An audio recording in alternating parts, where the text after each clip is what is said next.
آئیے اب سلطان صلاح الدین ایوبی کی کہانی بھی سنتے ہیں۔ اسلام کا مجاہد اعظم، یہ حلال اور صلیب کی جنگوں کا ہیرو، اور جس پہ امت اسلامیہ کو آج بھی ناز ہے۔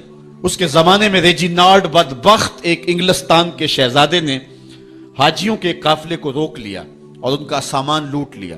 انہوں نے کہا ہم حج پہ جا رہے ہیں، تو نے ہمارا سامان لوٹ لیا، ہمیں جانے دے۔ تو اس نے دریدہ دہنی کرتے ہوئے کہا بلاؤ اپنے نبی محمد کو جو تمہاری جان چھڑائے۔ بس سلطان صلاح الدین ایوبی تک یہ بات پہنچی تو میں نے تاریخ میں پڑھا کہ وہ دانت پیستا تھا، اس کی آنکھوں میں خون اتر آیا، اور اس میں کھڑے کھڑے قسم کھائی کہ جب تک اس ظالم کو کیفر کردار تک نہیں پہنچاؤں گا چین کی نیند نہیں سوؤں گا۔ پھر پونے دو سال کا عرصہ آپ سلطان صلاح الدین ایوبی کی زندگی دیکھ کے جنگی مہموں کو ترتیب دیتا رہا، دن رات اس نے ایک کر دی، نیند قریب نہ آنے دی۔ جب نیند بہت زیادہ تنگ کر دی تو پھر وہ خیمے کی چوب کے ساتھ ٹیک لگا کے کھڑے ہو کر کے اپنی آنکھوں کی آگ بجھا لیتا، اور پونے دو سال کا عرصہ اس نے چارپائی پہ لیٹ کے نہیں دیکھا۔ پھر وہ لمحے آئے کہ اللہ نے اس کی مراد پوری کی۔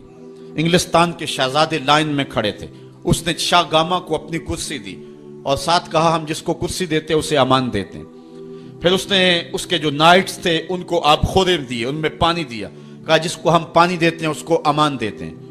پھر جب ریجینالڈ کی باری آئی تو بادشاہ کی رگیں پھول گئیں غصے سے، اس نے تلوار نیام سے باہر نکالی اور اس کی چھاتی پہ چڑھ کے اس کی گردن پہ تلوار رکھ کے اس کے ٹکڑے کرتے ہوئے کہا او کتے، تو نے کہا تھا بلاؤ اپنے نبی محمد کو، محمد عربی نے اپنا نوکر بھیج دیا ہے۔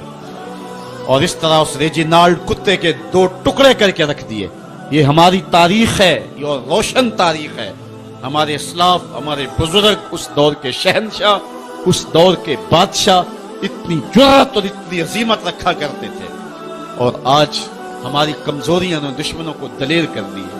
کبھی ایسا بھی اندھیر آیا تھا کہ سرے عام یوں توہین و تنقیص ہوتی ہو پیغمبر حسن اور پیغمبر جمال کی، اور پھر 1.40 ارب انسان دنیا کے اوپر بستے ہوں۔ یہ بھی زمانے نے دن دیکھنے تھے تو امت مسلمہ کی موت واقع ہو جائے اگر حضور علیہ السلام کی توہین باقی رہتی ہے۔ اس لیے امت کو پوری قوت کے ساتھ کھڑا ہونا ہے اور اپنے نبی علیہ